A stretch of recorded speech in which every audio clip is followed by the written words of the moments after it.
식생활관리학 3교시 수업을 시작하도록 하겠습니다. 여기 지금 보면은 급식소에서의 식품 구매 절차가 있는데, 급식소든지 일반 가정에서의 식품 구매 절차든지 간에 거의 이제 비슷한 양상을 띠는데, 실제적으로 급식소와 같은 경우에는 조금 어떤 공적인 성격이라 그럴까요? 어떤 가정하고 좀 틀리게 이러한 어떤 서류의 문제라든가 이런 것이 있기 때문에 조금 더 절차상의 절차를 지켜야 될, 준수해야 될 그런 문제가 생기겠죠. 그래서 급식소에서 식품 구매가 효과적으로 이루어지지 않는다면은 영리를 목적으로 하는 급식업체는 최대한의 이윤 창출을 추구할 수가 없고, 또 비영리 급식소에서는 지출 규모가 필요 이상으로 커질 수가 있다. 그래서 급식소에 따라서 특징적인 어떤 구매 절차를 가지고 이 절차에 따라서 그대로 실행할 수 있도록 해야 된다. 이런 얘기인데, 기본적인 단계는 다음과 같다 이렇게 되어 있습니다. 이거는 거의 비슷하기도 하지만, 첫째는 일단 구입식품의 종류라든가 수량, 품질을 결정하죠. 메뉴가 이제 결정이 되면은, 그 다음에 이제 구매 요구서를 작성하고, 이제 승인하고, 그 다음에 공급업체를 선정을 하고, 조금 틀리긴 하네, 그죠? 그 다음에, 우린 만약에 가정에서 같으면은, 직접 가서 이제 구매를 하는 순서라든가, 구매를 하고, 구매 단위라든가, 이런 것을, 체크하게 되겠죠.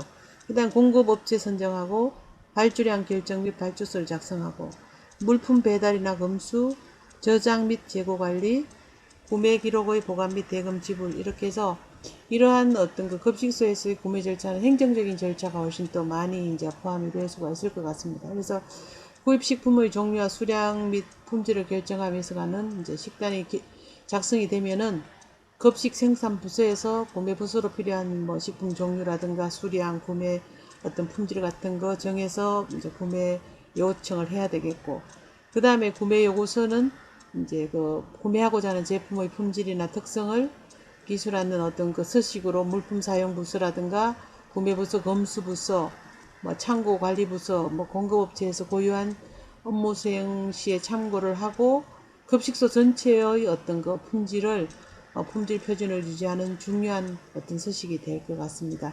그 다음에 공급업체를 선정할 때는 구매 담당자는 이제 구매 요구서에 근거해서 필요한 물건을 공급해 줄 수 있는 업체를 선정을 해야 되겠죠. 그리고 공급업체 위생관리 능력이라든가 운영 능력, 위생 상태를 고려해서 계약을 체결을 해야 될 거고, 이 공급업체 선정은 또 별도로 어떤 절차가 있을 것 같고 기준이 있겠죠. 그죠? 그러한 기준과 같은 것들은 별도의 어떤 서식을 만들어가 체크리스트 항목을 가지고 업체 위생 상태라든가 냉장 냉동 차량을 구비하고 있는지, 개인적으로 어떤 위생을 작업자들이 준수하고 있는지, 이러한 것들도 다 사실 이러한 선정하는 데 조건들이 됩니다. 그 다음에 또 계약할 때 물품 공급에 필요한 여러 가지 제반 사항이라든가 날짜, 가격, 배달 조건 등에 대해서 명시를 해야 되겠죠. 그리고 예기치 않는 상황이 발생할 경우에는 계약 조건을 재협상할 것 등을 내용에 이제 포함을 시켜야 됩니다. 계약 기간은 식품의 종류라든가 창고 크기라든가 수량, 사용하는 시기, 대금 지불 시기, 이런 것들을 고려해서 설정을 해야 되겠죠. 그래서 이 공급은 야채류를 공급하는 업체, 육류, 과일, 계란 종류, 어패류, 반가공식품, 이런 거를 주 단위로 한다든가 하고, 설탕, 식용유, 밀가루 같은 경우는 월 단위로 한다든가, 가격 변동이 적은 조미료라든가 고춧가루, 깨 같은 건 3개월에 한 번씩 한다든가 해서 이렇게 공급업체를 선정해가 발주를 해야 되겠죠. 그 다음에 발주량 결정이라든가 발주서 작성은 구매 요구서의 물품 필요량에 근거해서 발주량을 결정을 합니다. 그래서 재고량이 없는 경우에는 요청한 물품 필요량을 그대로 발주량으로 하고, 재고가 있는 경우에는 재고량을 고려해서 재고량을 제하고 발주를 해야 되겠죠. 그래서 이렇게 하고, 그 다음에 물품을 배달한다든가 검수하는 것은 물품이 배달될 때는 납품서라든가 또 거래명세서를 받고, 검수 담당자는 배달된 물품을 철저하게 검수를 해야 될 필요가 있을 것 같습니다. 그 다음에 저장 및 재고 관리에서는 포장 단위나 가격에 따라서 필요량보다도 많이 구입된 것은 적절한 방법으로 저장해서 재고로 관리를 할 것이고, 그 다음에 구매 기록의 보관이나 대금 지불에 있어서는 구매 활동 자료가 되기 때문에 구매 과정에서 일어나는 모든 기록을 다 기록해둬야 되고 또 대불 지급을 했는 근거로 사용되기 때문에 일정 기간 동안 보관을 해둬야 될 것 같습니다. 그래서 급식의 설명이 일단 여기도 보면은 구입식품의 종류, 구매 요구서 작성, 공급업체 선정 뭐 이렇게 해서 이러한 형태로 얘기가 되겠고, 그 다음에 이제 그 좀 전에 설명했는 거는 나중에 여러분들 책이 있다면은 216, 217에 대해서 쭉 읽어보시면 될 것 같고, 식품별 품질 감별에 있어 가지고는 이제 뭐 조리 용도에 맞게 식재료를 구입을 하려면은 식품의 품질을 잘 감별할 수 있는 있어야 될 것 같습니다. 그래서 신선한 식품을 눈으로 감별하기 위해서는 식품의 신선도에 대한 지식을 갖추고 있어야 된다. 뭐 영양사라든지 구매 부서라든지, 소량을 구매한 주부 같은 경우도 마찬가지겠지만 소량을 구매할 때보다도 대량을 구매할 때는 훨씬 더 이 품질을 감별할 수 있는 능력이 있어야 된다는 거. 그래서 쌀, 곡류, 뭐 전분류 이러면 쌀 같은 경우에는 뭐 윤기와 광택, 통통하고 고루고루 여기 쌀알이 안 부스러지는 거, 그죠? 그 다음에 약간 유백색이 나야 될 것 같고, 쌀에기가 없고 도정한 지 15일 이내가 훨씬 건조도 덜 되고 단백질 함유량이라든가 또 아니면은 어떤 거 자칫하면은 그 어떤 거 쩐내가 난다든가 이렇게 되니까 그런 거. 보리, 전분류는 뭐 또 전분류라고 서류라고 얘기해야 될 것 같은데, 고구마라든가 감자, 고구마는 밝고 선명한 적자색이고 단단한 육질이고, 감자는 단단하고 외피에 물기와 상처가 없는 것을 이제 좋게 하는데 뒤에 있을 겁니다. 있죠. 곡류 소류 해가지고 현미라든가 백미, 보리쌀, 팥 종류, 뭐 이게 팥 주류로 들어가나요 이게? 찹쌀 이렇게 되는데, 우리 농산물의 쌀이 투명한 거고 수입 농산물 같은 경우는 노란 이게 흰 반점이 있다든가, 이거는 태국과 같은 저기 동남아에서 나오는 알랑미라는 거 이런 거. 보통 중국 식당이라든가 호텔에도 중식당에 볶음밥을 할 때는 이러한 찰기가 없는 알랑미와 같은 걸 쓴다고 그럽니다. 왜냐하면 달라붙지 않기 때문에 오히려 이러한 것을 선호한다고 그래요. 알이 너무 적고 또 깨진 게 있고 막 그런 얘기죠. 깨진 게 있고 이러면 안 되니까 이러한 것을 알이 골고루 잘 돼 있는 것을 골라라는 얘기고, 그 다음에 이제 고구마 같은 게 이런 경우는 우리가 뭐 보통 방고무라고 얘기하는데, 요즘 호박 고구마는 좀 껍질 색깔이 약간 요보다 좀 연한 색깔이 있을 것 같고, 이게 깨지지도 않고 그죠? 상처가 없고, 감자도 마찬가지 상처가 없고, 감자는 햇빛에 노출되면은 녹색의 어떤 녹색 부분이 생기면서 솔라닌과 같은 게 생기는데 싹도 없고 이렇게 금방 캐니까 버슬버슬하고, 이게 좋은 이제 그 어떤 거 감자가 되겠죠. 그 다음에 또 이제 채소류라든가 또 아니면은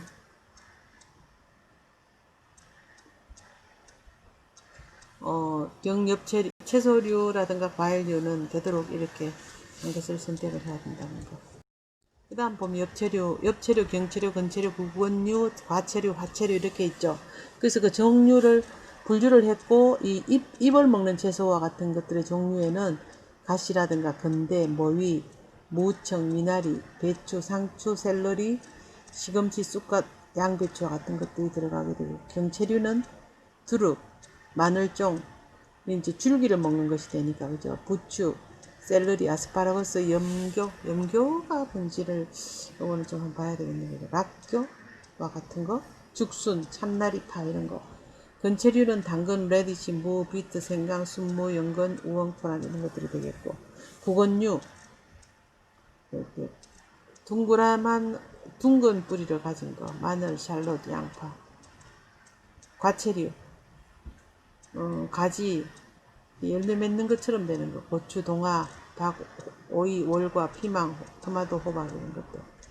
그 다음에 화채류는 브로콜리, 아티초크, 양하, 컬리플라워 뭐 이런 것이 되겠죠, 그죠? 그래서 이런 것들이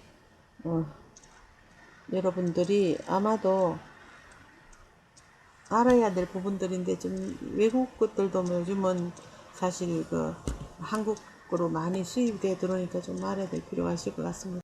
그 다음에 시간을 보고 이러면 자꾸 전화 같은 게 와서 진동을 무음으로 하려니까 힘드네요. 우리 농산물에 팝니다. 뿌리가 달려있고 수입에 넣은 거는 뿌리가 없어요. 뿌리가. 그 다음에 우리 농산물이 흙이 있죠. 수입 농산 흙을 다 씻습니다. 왜 그런가 하면은 이 흙에 여러 가지 바이러스라든가 미생물과 같은 것들이 이렇게 저기 묻어서 어떤 거 세균성 식중독을 일으킬 수도 있겠고, 여기에 병균 같은 것들이 많이 오기 때문에 그 수입 농산물하고 구분할 때 흙이 묻어 있는가 묻지 있지 않는가를 보고는 구분을 합니다. 당근과 같은 것도 깨끗이 세척되면 외국에서 왔구나 생각하면 돼요. 우리나라 거는 거의 흙이 묻어 있는 상태입니다. 물론 세척 당근도 있겠지만 대부분이 흙이 묻어 있습니다. 그 다음에 화채류라든가 컬리플라워, 브로콜리, 뭐 아티초코, 이게 아티초코인 것 같고, 이거는 저 컬리플라워죠, 그죠? 그 다음에 여기 보면은 브로콜리가 이렇게 여기 브로콜리 딱 잘라내면은 되는 것 같고, 이건 아티초코가 되는 것 같아요. 자, 보면은 경엽채류를 감별할 때에 배추, 양배추, 상추, 양상추, 이건 결구상추라네, 그죠? 그 다음에 시금치, 미나리 이렇게 돼서 좋은 농산물인 경우에는 보통 요즘같이 이제 이렇게 막 김장철이 되면 배추 하나가 결구가 잘 된, 결구라는 것은 속이 꽉 찼다는 얘기입니다. 그런 경우에는 꽉 찬 경우는 한 3kg 정도 나가고, 보통 2.5에서 3kg 정도 나가게 됩니다. 김치 공장 같은 경우에는 이 배추가 한 3kg쯤 되는 거를 겉잎을 떼내고, 일단은 겉잎 떼내고, 그 다음에 절이고 이러면은 약 가식부율을 한 70% 정도 잡아요, 이거 같은 경우에. 그 다음에 양념을 넣으면 또 거의 그 무게가 나가게 되겠고. 좋지 않은 거는 이러한 거. 줄기 부분이 억세고 프로비치 너무 강한 거는, 또 이건 너무 강하면은 뭐 질소와 같은 그런 비료를 많이 줬다고 하기 때문에 또 곤란하고. 양배추는 겉잎이 깨끗하고 윤기가 나고 청색기가 많은 거. 노랗게 되는 거는 조금 오래되는 것들은 노랗게 되는 경우가 많습니다. 또 알속이 덜 채워서 가벼워진 거, 이런 거. 상추는 이렇게 보시고, 양상추도 보면은, 양상추는 철분 함유량이 많기 때문에 조리 실수 발찌개도 양상추 같은 경우에 손으로 찢지 절대로 칼로 찢지 않죠, 그죠? 철에 그 쇠가 닿으면은 붉게 변하기 때문에 양상추와 같은 것들은 이렇게 이제 뭐 자르게 되고, 또 보면은 양배추나 양상추와 같은 것 줄기 부분이 두꺼우면 오래된 겁니다. 오래되면서 후숙작용으로 줄기 부분이 두꺼워지기 때문에 양배추나 양상추와 같은 것들은 줄기 부분이 좀 두껍지 않는 것을 이렇게 구매를 하는 것이 좋고, 시금치는 잎수가 많고 두껍고 싱싱해라는 거, 그죠? 이렇게. 미나리는 줄기가 굵고 마디 사이가 길고, 이런 잔뿌리가 많은 거는 좋지 않다. 자칫하면 미나리와 같은 게, 논미나리는 이렇게 거머리 같은 게 생길 수도 있어요. 그래서 요즘 같을 때 특히나 싸다고 이렇게 파는 것들 보면은 미나리에 거머리가 나오는 경우가 많이 있어요. 그럴 때는 아예 다 들어있다 생각하고 버려야 됩니다. 쓸 수가 없어요. 왜냐면 미나리를 김치에 넣을 때, 양념을 넣을 때 데쳐서 넣지 않기 때문에. 그렇죠. 배추 김치 담을 때 김장할 적 미나리 꼭 넣잖아요. 그런 거. 자, 그다음 화채류 여기 보면은 컬리플라워는 꽃덩어리가 단단하고 꽃눈이 벌어지지 않는 이런 거. 브로콜리도 마찬가지로 시들지 않고 오송이가 찐녹색으로 싱싱하고 입자가 균일하고, 이렇게 바랜다든가 이게 허물어진다든가 막 이렇게 부스러지면 안 돼요. 이렇게 되는 거. 자, 그 다음에 과채류를 감별할 때는 이제 과채류가 이렇게 과일처럼 이렇게 뭐라 그럴까요? 좀 덩어리 졌다 그럴까요? 그런 것들.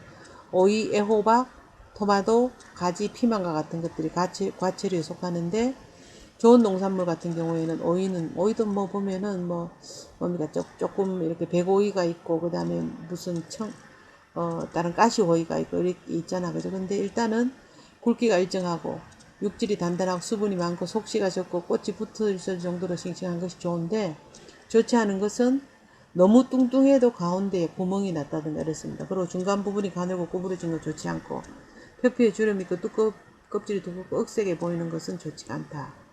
애호박은 껍질이 이제 연한 녹색으로 부드러운 것이고, 굵기가 균일하지 않고 표면에 광택이 없는 것은 좋지 않다. 토마토는 너무 크지 않고 모양이 균일하고 꼭지가 마르지 않고 만져보아서 단단하고 무거운 것이 좋은데, 잘랐을 때 육질이 치밀하고 분질화되어 있는 것이 약간 좀 버석한 것이 좋다는 얘기입니다. 착색이 3분의 2 정도가 되고 꼭지는 푸른색. 그래서 이건 후숙 과일이니까 처음에 약간 푸른 걸 따가지고 있으면 자꾸 붉게 되잖아, 그죠? 이렇게 되는데, 좋지 않은 거는 너무 빨갛게 너무 이렇게 붉게 됐다든가, 착색이 그죠? 완전히 과숙인 거라든가, 아니면은 과숙 혹은 미숙과. 배꼽이 썩었거나 모양이 좋지 못한 것이 혼입되어 있으면 곤란하다. 가지는 껍질이 얇고 매끈하고 흑자색 광택이 나는 것은 크게 균일하고 통통하고 육질이 연하고 씨가 없는 것이 좋은데 너무 몸통이 날씬한 건 안 된다. 피망은 색이 고르고 윤택이 나고 두꺼운 표피를 가져야 되는데 색이 흐리고 껍질이 얇아진 피망. 피망하고 파프리카는 알죠. 뭐 이제 파프리카는 조금 더 두껍고 그죠. 여러 가지 색깔이 있고 피망은 붉은 피망. 폴란스의 피만 지방에서 났다고 피망이라고 그러던가 뭐 그랬던 것 같아요. 붉은색하고 이렇게.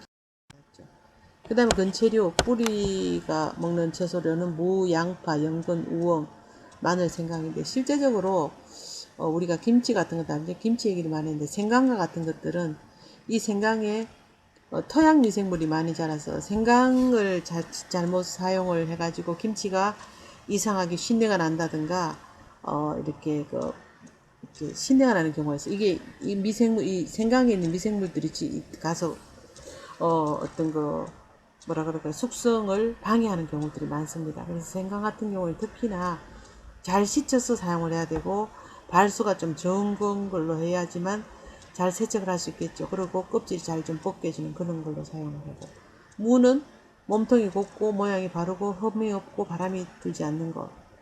잔뿌리가 너무 많고 굴곡이 심한 껍질이 거칠어 보이는 거는 좋지 않은 거고 바람이 들고 속살이 경질에 딱딱하게 되고 질기고 검은 심줄이 있는 것은 절대로 좋지가 않다. 요즘 무는 참 맛이 있게 잘 들었는데 가끔씩 아주 토양 척박한 데서 자라는 경우에는 살아남기 위해서 막 아주 단단하게 경질화되어져 있습니다. 이런 것들은 피해라는 얘기죠. 양파는 적황색 껍질로 덮여 있고 중심부를 눌러봐 무르지 않을 정도로 육질이 단단한 것이 좋고 껍질 부분이 잘 벗겨지고 흰색 부분이 드러나 있는 것이 좋지 않다. 회색이나 어두운 색 띠는 것도 좋지 않고 연근은 몸통에 상처가 없고 그 다음에 뭐 무겁고 엷은 주황색으로 길이가 길고 굵은 거 요즘도 저기 뭐냐 그럴까 이런 연근이나 우엉이 전부 수확할 처리가 돼가지고 지금 상당히 먹으면은 영양가도 좋고 맛도 있고 아삭거리고 그렇게 되죠 그죠. 그래서 이런 것들은 여러분들이 이제 너무 거칠고 이런 거 하지 말고 잘 보고 이런 걸 보고 이제 선택을 해야 되겠다. 마늘 뭐 생강 똑같습니다. 여기 나왔네 그죠. 이거는 뭐 버섯 종류들이 되는데 버섯 종류들 요거는 능이버섯 같아요. 능이버섯. 여기는 이제 건체류가 들어있는 그죠. 무, 뭐 연근, 우엉, 당근. 요거는 또 뭐라 그럴까요. 여기 순무도 아니고 뭐 이렇게 달랑무도 아니고 순무 비슷한 종류가 되죠. 감자가 있고. 이것도 뭡니까? 이거는 토란 같은데요. 토란 아니면 이거는 이제 버섯. 여기에 그냥 너무 활짝 피지도 않고 기둥이 이렇게 되어 있는 것이 맛있는 그런 버섯이 되겠죠. 품질이죠. 이건 마찬가지입니다. 이거는 쌀이버섯이고 팽이버섯이 되겠고 여기는 모기버섯. 모기버섯은 나무에 그죠. 사람 귀 모양 이거는 서기버섯. 돌멩이에 붙어 있는 거. 모기버섯은 없네 그죠. 이거는 뭐 양송이고 이건 새송이 이 느타리 버섯이고 이 표고버섯. 표고버섯의 하얀 부분들이 많은 것을 우리가 백화라 그래가 더 고급 상품으로 사용을 하기도 합니다. 쌀이버섯 같은 경우 요즘은 잘 안 나는데 쌀이버섯은 야생이 많은데 여기에 막 미생물들이 많이 살고 이 생물학적 어떤 이렇게 곤충이라 그럴까요? 해충들이 많이 있어가 잘못 먹으면 식중독이 될 수도 있는 그런 경우가 될 수가 있습니다. 예전에 제가 이 쌀이버섯 먹고 배탈이 한번 난 적이 있었던 것 같아서 그 기억이 나네요. 자, 그 다음에 보면은 산채류를 감별할 때 봄에 주로 이제 나겠죠. 그래서 뭐 두릅이라든가 취나물이라든가 비름나물 이렇게 고사리, 참나물, 고구마줄기는 실제 뭐 산채류라고 좀 그렇게 하기는 못한데 비름나물, 뭐 냉이 이런 것들은 다 산채류로 들어가겠죠. 그래서 여기 냉이가 어떻고 뭐 나오는데 그 보면 아이고 너무 설명도 안 하고 지나가 버린 것 같아요. 그래서 저는 여러분들 이제 책 보면은 우리 뭐 산채류 종류라든가 이런 것들 근채류, 산채류 다 구분하는 법들이 책에 있기는 한데 그걸 보고 이제 한번 참고를 하시고, 냉이는 뭐 잎이 진하고 너무 피지 않는 것을 뿌리가 안 질긴 게 좋다. 뭐 향이 진한 게 좋다. 냉이는 봄에 이제 많이 나니까 냉이를 잘못하면 쑥처럼 또 알고 잘못 피는 사람도 있고 냉이도 비슷한 그런 못 먹는 풀들도 있더라고요 보니까. 겨울을 지난 냉이는 뿌리가 아주 깊어서 달큰하기도 하고 맛있죠. 향이 강하고. 제가 지금 앞 페이지를 넘기면 이게 다시 또 시간이 줄어들어 버려 가지고 책을 보고 지금 설명을 하는데, 두록 같은 경우에는 보통 5월경에 이제 어린 순을 따서 이용을 하죠. 그래서 순이 연하고 굵은 것이 좋고, 뭐 산에 가면 많은데 요즘은 워낙 이제 그 퇴직한 분들이 산에 뭐 등산을 하고 뭐 이러다 이렇게 그 산에 가서 건강을 찾기 위해서 산을 다니다 보니까 강원도에는 뭐 산채와 같은 게 남아나질 않는다는 그런 얘기들도 있는데, 일단은 자모네가 못 먹는 풀 같은 거를 가져오면 안 되는데 가져오더라고요 보니까. 그럼 여러분들이야 뭐 단체급식 같은 데에서 구매를 하면 되는데, 구매해서 들어왔을 적에 특히나 뭐 시나무 같은 거는 학생들이 사실 향이 강해서 싫어해요. 싫어하는데 만약에 또 그래도 그거를 어떤 그뭐 나물 종류로서 봄나물로서 봄의 향을 느끼게 한다면은 줄기가 좀 굵은 걸로. 보통 보면은 요즘은 취나물도 재배를 하기 때문에 재배치가 있고 산치가 있습니다. 산치가 훨씬 더 줄기가 좀 굵고 재배치는 줄기가 좀 가는데 향이 좀 약합니다. 그러한 것들이라든가 고사리와 같은 것들도 대가 통통하고 연하고 너무 안 폈는 거, 그런 걸 그런 것이 좋겠죠. 그죠? 그래서 그러한 어떤 그 산채류 감별법, 여러분 책에 보면은 222페이지에 산채류 감별 나오고, 또 그러한 이런 것들은 여러분 인터넷 쭉 찾아보면은 다 있으니까 충분히 여러분들의 그 어떤 그 감별하는 법을 육안으로 볼 수가 없다면은 인터넷상으로서라도 충분히 지식을 보충할 수 있으리라고 생각을 합니다. 자, 그리고 마지막으로 이제 퀴즈를 내겠는데, 가정에서의 식품 구매 절차에 대해서 적고 설명. 가정에 있었고 급식소가 있었죠. 그죠? 적고 파츠류 종류가 어떤 것이 있는지를 적어주시고, 여기도 꼭지로 쪽지로 제출해 주세요. 근데 아마도 일단 쪽지를 제출하다가 안 내는 사람들이 지금 되게 많은 것 같아요. 쪽지를 안 내게 되면 제가 그 주에는 결석했는 걸로 처리를 할 테니까 쪽지로 꼭 제출을 해주시기 바랍니다. 자, 오늘도 수고 많이 하셨습니다. 한 주 잘 보내세요.